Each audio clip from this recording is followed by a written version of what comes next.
दोस्तों, मोदी की गारंटी भाजपा का भरोसा, ये नाम है मध्य प्रदेश में भारतीय जनता पार्टी के संकल्प पत्र का। और इस संकल्प पत्र को भारतीय जनता पार्टी के राष्ट्रीय अध्यक्ष जेपी नड्डा ने जारी किया। इसमें अलग अलग सेक्टर्स के लिए कई सारी घोषणाएं की गई हैं। संकल्प पत्र इसको नाम दिया गया है। इसके साथ ही मुख्यमंत्री शिवराज सिंह चौहान की मौजूदगी में ये संकल्प पत्र भारतीय जनता पार्टी के राष्ट्रीय अध्यक्ष जेपी नड्डा ने जारी किया। प्रदेश अध्यक्ष विष्णुदत्त शर्मा मौजूद रहे, अश्विनी वैष्णव केंद्रीय मंत्री मौजूद रहे।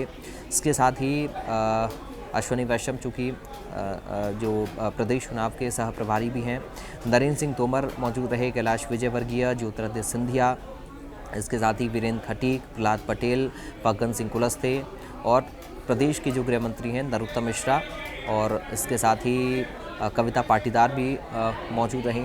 संकल्प पत्र समिति के संयोजक जयंत पलिया भी इस दौरान मौजूद रहे। तो ये बड़े नेता जिनकी मौजूदगी में बीजेपी का ये जो मैनिफेस्टो है, जिसको संकल्प पत्र नाम दिया है पार्टी ने, ये जारी किया गया है और इसमें कई सारे वादे किए गए हैं। इसके साथ ही दूसरे दल वादे करके भूल जाते हैं, लेकिन बीजेपी अपने वादों को नहीं भूलेगी, ये भी भारतीय जनता पार्टी की तरफ से कहा गया है। इसके साथ ही उन्होंने ये भी कहा कि सभी मंत्रियों का काम है, बीजेपी का ही काम है कि जिम्मेदारी के साथ जो घोषणाएं हैं उनको पूरा किया जाए सरकार में आने के बाद में। इसके साथ ही बीजेपी की पॉलिसी में 3 फॉर्मूले पर काम किया जाता है, ये भी बताया गया। समय समय पर पार्टी समीक्षा करती है इसकी। जेपी नड्डा ने बहुत सारी बातें कही हैं। उन्होंने कहा कि इंटरफॉर्म, रिफॉर्म और ट्रांसफॉर्म के फॉर्मूले पर हम लोग काम करते हैं। इसके साथ ही कुछ प्रमुख जो बिंदु हैं इस संकल्प पत्र के, वो आपको हम बता देते हैं। देखिए, इससे पहले आपने देखा होगा कि कांग्रेस पार्टी लगातार ये निशाना कहते हुए बीजेपी के ऊपर साध रही थी कि बीजेपी अपना जो घोषणा पत्र है वो जारी क्यों नहीं कर रही है। अब बीजेपी का घोषणा पत्र जारी हो गया है।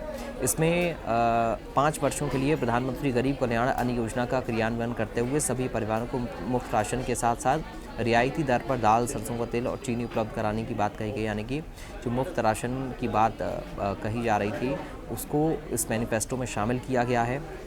इसके साथ ही प्रधानमंत्री आवास योजना के तहत इस प्रधानमंत्री आवास योजना जो चल रही है, उसके साथ ही मुख्यमंत्री जन आवास योजना शुरू करने की बात बीजेपी कर रही है। लाडली बहनों के लिए मासिक आर्थिक सहायता की बात की है, गेहूं की बात, धान खरीदी की व्यवस्था की बात की है एमएसपी के साथ में।